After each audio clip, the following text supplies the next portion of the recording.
1816 की गर्मियां यूरोप में यूं तो गर्मियां खुशनुमा एहसास देती हैं, लेकिन वो साल आपदा लाया था। इंडोनेशिया में उस साल माउंट तंबोरा नाम का एक ज्वालामुखी फटा और यूरोप तक आसमान धुएं और राख से भर गया। भैंस, बकरी, मुर्गी, जब इनमें से कुछ न बचा तो लोगों ने अपने घोड़ों को मारकर खाना शुरू कर दिया। बड़ी दिक्कत ये थी कि ट्रैवल करने का एकमात्र जरिया घोड़े ही होते थे। इस आपदा में अवसर ढूंढने वाला एक आदमी था, कार्ल ड्राइस। 1817 में कार्ल ड्राइस ने उस मशीन का आविष्कार किया जिसे आज हम बाइसिकल के नाम से जानते हैं, साइकिल। तब इसे नाम दिया गया डैंडी हॉर्स या अलबेला घोड़ा। इस पहली बाइसिकल में पेडल नहीं थे, पैरों को जमीन पर रगड़कर दौड़ना होता था और तब साइकिल चलती थी। 1864 में पहली बार साइकिल में पेडल लगाए गए और सिर्फ 2 साल बाद यानी 1870 में गियर वाली साइकिल भी मार्केट में आ गई और धीरे धीरे आम आदमी के लिए चलने का सबसे आसान जरिया बनी। साइकिल से जुड़ा एक ट्रिविया ये भी है कि आइंस्टीन को जब पहली बार जनरल थ्योरी ऑफ रिलेटिविटी का आइडिया आया था, तब वो साइकिल ही चला रहे थे। बहरहाल आज हम साइकिल की बात इसलिए कर रहे हैं क्योंकि आज की तारीख का संबंध है उस इंसान से जिसने भारत में साइकिल की क्रांति की शुरुआत की। नाम था ओम प्रकाश मुंजाल। 1928 में आज ही के दिन यानी 26 अगस्त को ओम प्रकाश मुंजाल का जन्म हुआ था और यही वो इंसान है जिन्होंने भारत में साइकिल का दूसरा नाम दिया, हीरो साइकिल्स। आज जानेंगे कैसे लुधियाना के एक छोटे से कस्बे से निकली हीरो साइकिल भारत की सबसे बड़ी साइकिल कंपनी बनी। Brought to you by Kuku FM. Download the app now. नमस्कार, मेरा नाम है निखिल और आप देख रहे हैं तारीख, जिसमें हम सुनाते हैं उस तारीख से जुड़ी भारत की ऐतिहासिक कहानियां। शुरुआत से पहले एक जरूरी सूचना दे दें, भारतीय इतिहास में रुचि रखते हैं तो एक किताब आप पढ़ सकते हैं, सुन सकते हैं रादर, और इस किताब का नाम है द असैसिनेटेड वंस। ये ऑडियो बुक आपको भारत ही नहीं दुनिया की उन महान हस्तियों की कहानियां भी सुनाएगी जिनकी हत्या राजनीतिक कारणों के चलते हुई। ये ऑडियो बुक आपको मिलेगी कुको एफएम ऐप पर। साथ ही अगर आप कुको एफएम का प्रीमियम सब्सक्रिप्शन लेना चाहते हैं और पहले 500 लोगों में से होते हैं तो आपको 50% की छूट मिल सकती है, बशर्ते आप LT50 कोड का इस्तेमाल करें। चलिए शुरू करते हैं। आज 26 अगस्त है। आज की तारीख का संबंध हीरो साइकिल्स के साथ साथ एक और घटना से है। रोडा आर्म्स हाइस्ट की घटना साल 1914 में हुई थी, जब अनुशीलन समिति से जुड़े क्रांतिकारियों ने दिन दहाड़े एक ऐसी लूट को अंजाम दिया था जिसे द स्टेट्समैन अखबार ने ग्रेटेस्ट डेलाइट रॉबरी का नाम दिया था। लूट की इस घटना को हम तारीख के एपिसोड्स में पहले बता चुके हैं। उन एपिसोड्स को आप देखना चाहते हैं तो आपको लिंक मिल जाएगा डिस्क्रिप्शन में। अब चलिए आज की मेन स्टोरी पर। कहानी शुरू होती है 1954 से। भारत आज़ाद था, लेकिन आज़ादी अभी साकार होनी बाकी थी। सुई से लेकर सब्बल तक हर चीज़ के लिए हम आयात पर निर्भर थे और इन सब के बीच में आती थी साइकिल नाम की एक चीज़ जिसे आम आदमी की कार कहा जाता था। लेकिन कार ही की तरह साइकिल भी आम आदमी के पहुंच में तब नहीं थी, क्योंकि साइकिल बनाने वाली सारी कंपनियां विदेशी थीं और आयात करने के बाद आम आदमी की हैसियत से बाहर दौड़ जाती थी ये साइकिल। भारत में भी चंद साइकिल्स का निर्माण हो रहा था, लेकिन ये विदेशी साइकिल के मुकाबले कहीं ठहरती नहीं थी, क्वालिटी इश्यूज। पाकिस्तान में एक जिला है टोबा टेक सिंह। मंटो की कहानी टोबा टेक सिंह पढ़ी हो आपने तो इस नाम से परिचित होंगे। टोबा टेक सिंह के कमालिया नाम के गांव में बहादुर चंद मुंजाल का परिवार रहता था। शुरुआत में ये लोग ऊन का कारोबार करते और फिर बाद में बहादुर चंद मुंजाल ने कमालिया में एक होलसेल की दुकान खोली। साल 1944 में पार्टीशन के आसार देखते हुए ये लोग भारत आए और अमृतसर में रहने लगे। आज़ादी के बाद मुंजाल भाइयों ने एक सपना देखा, सपना भारत की अपनी साइकिल का। लेकिन ये एक ऐसा सपना था जिसके लिए न सिर्फ जागना था बल्कि असलियत से रूबरू भी होना जरूरी था। साइकिल के पुर्जे विदेश से आयात होते थे और उनकी सप्लाई भी काले अंग्रेज कंट्रोल करते थे। काले अंग्रेज जो अपने यहाँ जिनकी अंग्रेजी गई नहीं थी।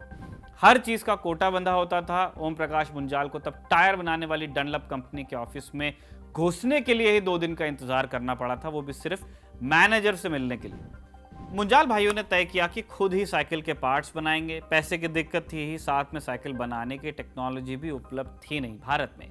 कारीगर तैयार हो जाते लेकिन उनके लिए खास औजार और डाई बनानी थी। इतने से बजट में हर काम शुरू से करना था। बहरहाल किसी तरह इरादा पक्का कर 2 भाई दयानंद और ओम प्रकाश ने लुधियाना जाने की तैयारी की।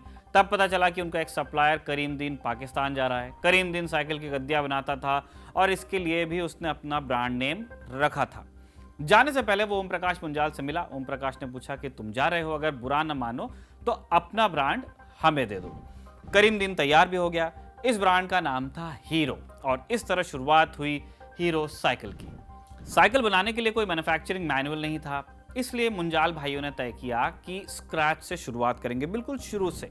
ओम प्रकाश मुंजाल और उनके भाई ब्रजमोहन घंटों बरामदे में बैठकर साइकिल के पार्ट्स की डिजाइन बनाते और वही तय करते कि इसे बनाना कैसे है। इस तरह अलग अलग पार्ट्स बनाने का प्रोसेस तैयार किया गया। सबसे पहले शुरुआत हुई साइकिल के पहियों की तीलियों से, स्पोक्स।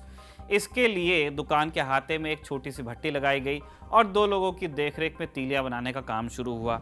शुरुआत में काफी हिट और मिस के बाद 5वीं कोशिश में ठीक ठाक तीलियां बन पाई।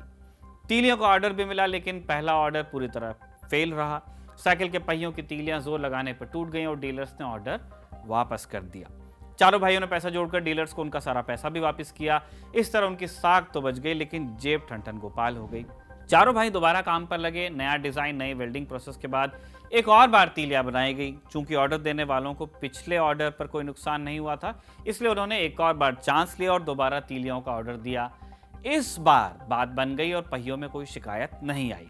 अगला चरण बाइसिकल हैंडल का था। साइकिल के हैंडल तब सिर्फ एक जगह से सप्लाई होते थे।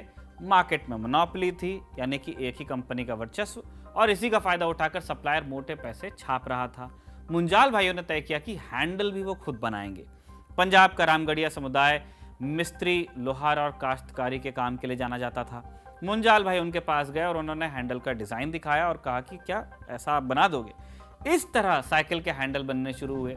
दयानंद और सत्यानंद मुंजाल, इन 2 भाइयों ने बहादुरगढ़ में एक और कारखाना डाला और वहां मड गार्ड्स बनाने शुरू किए। अब आखिरी सवाल था साइकिल के फ्रेम का।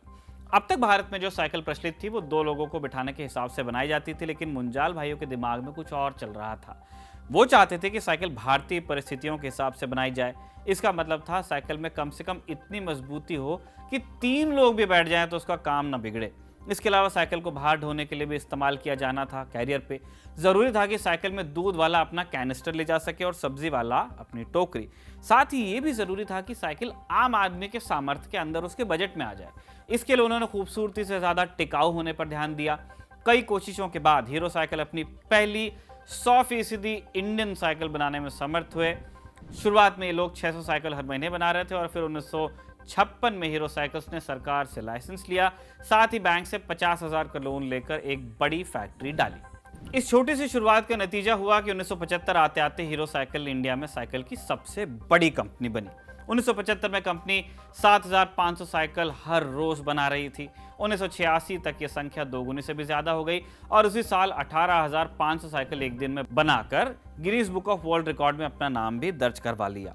इसका एक बड़ा कारण था कंपनी का वर्क एथिक। ब्रजमोहन मुंजाल के बेटे सुनील कांत मुंजाल ने हीरो साइकिल पर एक किताब लिखी है, the making of hero. Sunil Kant Munjal company से जुड़ा एक किस्सा बताते हैं कि एक बार जब लुधियाना में आम हड़ताल की घोषणा हो गई तो कंपनी के मजदूर भी हड़ताल पे गए। ओम प्रकाश मुंजाल वहीं थे। वो अपने कैबिन से निकले और फैक्ट्री की तरफ जाने लगे। किसी ने पूछा कि आप कहाँ जा रहे हैं, तो उन्होंने जवाब दिया कि आप चाहें तो घर जा सकते हैं, पर मैं तो काम करूंगा, मेरे पास ऑर्डर है। ये कहते हुए उन्होंने मशीनें चालू कर दी। 1984 में हीरो साइकिल्स के इतिहास में अहम पड़ाव आया जब कंपनी ने जापान की दिग्गज 2 पहिया वाहन निर्माता कंपनी होंडा के साथ हाथ मिलाते हुए हीरो होंडा मोटर्स की शुरुआत की हिंदुस्तान में। इस कंपनी ने 13 अप्रैल 1985 में पहली बाइक CD100 को लॉन्च किया। करीब 27 सालों तक एक साथ काम करने के बाद 2011 में ये दोनों कंपनीज अलग अलग हुई भारतीय बाजार में, और फिर हीरो ने हीरो मोटर्स नाम से अलग कंपनी बनाई। हीरो साइकिल्स अब हीरो मोटर्स के तहत ही आती है। कंपनी का हेडक्वार्टर आज भी लुधियाना में है। इसके मैन्युफैक्चरिंग यूनिट्स बिहार, उत्तर प्रदेश और पड़ोसी देश श्रीलंका में है।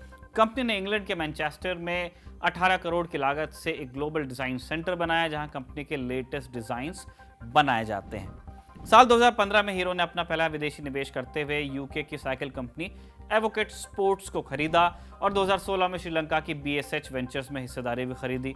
इस तरह कंपनी को BSH वेंचर्स का एक बड़ा मैन्युफैक्चरिंग प्लांट मिल गया जहां हर साल 10 लाख साइकिल्स बनकर विदेशों में निर्यात की जाती हैं। वर्तमान में हीरो भारत में हर साल 50 लाख साइकिल बनाती है, जो भारत में बिकने वाली साइकिल्स का कुल 40% के आसपास बैठता है। इसके अलावा कंपनी दुनिया के 70 देशों में साइकिल एक्सपोर्ट भी करती है, जिनमें जर्मनी, पोलैंड और अफ्रीका के देश शामिल हैं। जहां तक मुंजाल भाइयों की बात है तो ओम प्रकाश मुंजाल का साल 2015 में निधन हो गया था, जिसके बाद हीरो साइकिल्स की जिम्मेदारी उनके बेटे पंकज मुंजाल ने संभाली। उसी साल नवंबर में उनके बड़े भाई ब्रजमोहन मुंजाल का भी निधन हो गया था और उनके बेटे पवन मुंजाल वर्तमान में हीरो मोटोकॉर्प के CEO हैं। इसी के साथ आज का तारीख यहीं पर समाप्त होता है। तारीख का एपिसोड लिखा था हमारे साथी कमल ने और कैमरे पे इसे रिकॉर्ड किया था तमाम दूसरे एपिसोड्स की ही तरह हमारे दोस्त जतिन ने। देखते रहिए दी ललन टॉक।